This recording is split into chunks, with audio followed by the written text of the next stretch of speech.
Dan yang penting teman-teman sekalian, semua yang Allah dan Rasulnya sampaikan tentang surga tadi, dan itu sebagian kecil yang saya ceritakan, ini bukan dongeng, bukan saya karang-karang di sini, bukan hanya sekedar mau menyenangkan Bapak Ibu sekalian, tapi ini Allah pencipta langit dan bumi yang telah memberikan Anda mata, telinga, mulut, yang telah meniupkan ruh dalam badan Anda, yang telah menciptakan semua sistem langit bumi ini, yang mengatakan pasti masuk surga.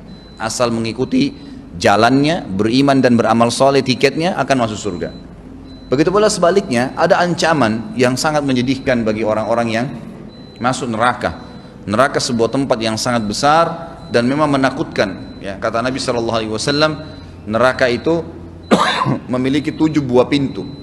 Dan kata Nabi SAW dalam hadis riwayat Muslim, yu'ta bi jahannama yaumal qiyamah wa 'alaiha sab'una alfu zimam ma kulli zimamin sab'una alfa malak yajurrunaha.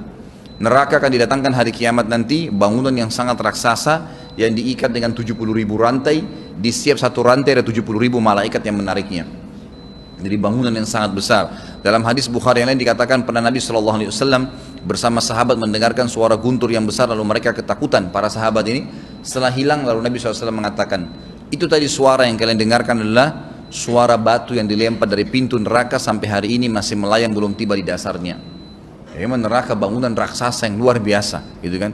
Bukan penjara 1 hektar, bukan penjara yang dipenjaga oleh bodyguard atau polisi-polisi yang kejam, tapi ini dijaga oleh malaikat-malaikat yang ciptaannya Allah yang tidak bisa digambarkan.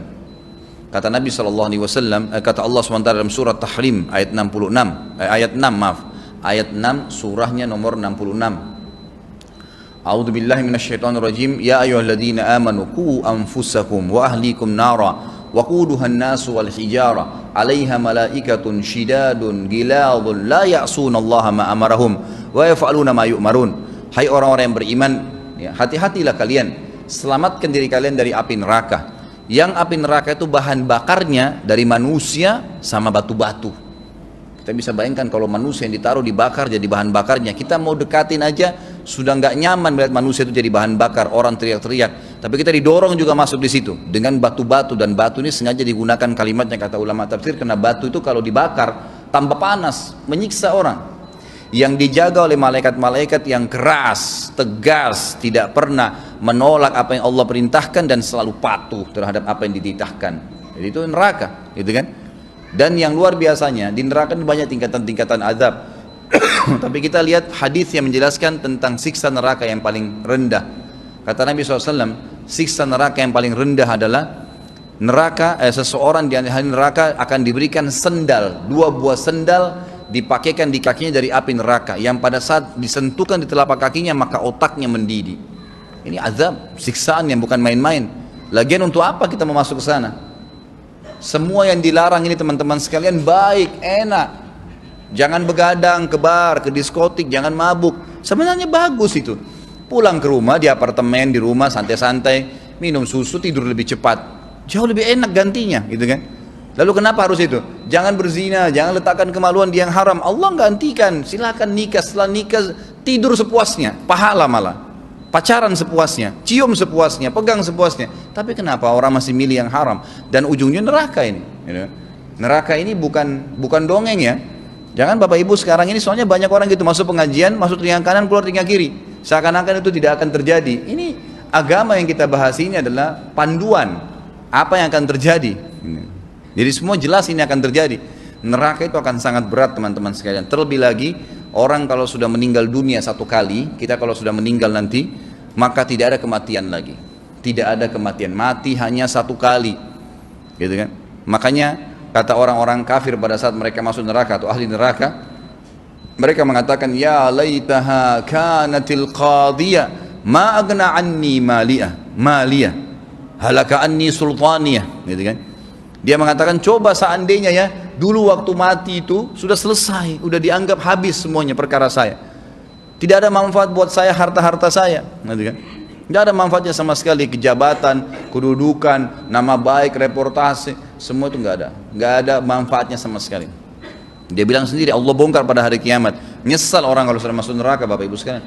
Orang kalau sakit, pencuri, digebukin, mati, saya yakin tidak akan dipukul lagi oleh orang-orang, karena orang tahu mati sudah selesai urusan dia, biar dipotong kupingnya, dipotong kaki, dia nggak rasa sakit karena sudah mati. Tapi di neraka nanti nggak bisa. Kata Nabi SAW, ada orang nanti diikat dengan rantai di neraka, wa na'udzubillah, kemudian dia muter-muter di satu tiang, sementara isi perutnya keluar dan dia tidak mati. Dia tidak meninggal dunia, tidak mati. Ini berat ini, ya, bukan main-main. Allah mengatakan dalam surah An-Nisa ayat 56, a'udzubillahi minasyaitonirrajim, kullama nadidat juluduhum badanahum juludan ghaira liyadzuqul azab. Setiap penghuni neraka sudah terbakar kulitnya, kami ganti dengan kulit yang baru agar mereka merasakan rasa sakit yang baru. Tidak berhenti-berhenti nih. Ya, berat sekali. Maka jangan dianggap remeh teman-teman sekalian. Neraka ini tempat azab yang berat. Yang paling ringan tadi otaknya mendidih. Ini luar biasa. Coba selalu renungi dalil-dalil seperti ini. Kita bayangkan, saya sering kasih contoh, korek gas dibakar di jari kita, sudah panas berapa detik. Bagaimana kalau sudah dipakaikan di kaki kemudian mendidih? Dan saya ingin titik beratkan sebuah poin masalah iman di sini. Teman-teman sekalian, kalau ada dalil-dalil syar'i berhubungan dengan surga, neraka, kematian, disebutkan di hadapan kita dan kita tidak tersentuh, maka pastikan ada dosa yang mengganjal. Coba perbanyak istighfar. Karena makin tipis dosa, makin dibersihkan dari buku-buku amal kita, kita makin pekah menangkap dalil-dalil syar'i, makin khusyuk dalam ibadah. Makanya ulama mengatakan orang yang tidak khusyuk ibadah, orang yang malas beribadah, itu berarti ada dosa yang ganjal tuh. Cepat dia beristighfar. Karena dosa kita tidak pernah tahu kadarnya kan, gitu. Jadi surga ini juga ada ancaman di situ. Di neraka itu ada ancaman dan berat sekali teman-teman sekalian. Berat. Cukuplah firman Allah Subhanahu wa taala, a'udzubillahi minasyaitonirrajim, yauma inda rabbika ka'alfi sanatin mimma ta'uddun. Satu hari di sisi Tuhan kalian adalah sama dengan 1000 tahun waktu kalian di dunia. Jadi kalau waktu kita masuk, seseorang naudzubillah masuk neraka satu hari waktu akhirat, 1000 tahun disiksa, gitu kan. Ini bukan waktu yang sedikit. Dan ini pedih, sakit. Untuk apa? Hanya untuk habisin waktu malam di karaoke dan mabuk? Hanya itu kita mau pertemukan dengan azabnya Allah yang berat? Kebodohan sekali.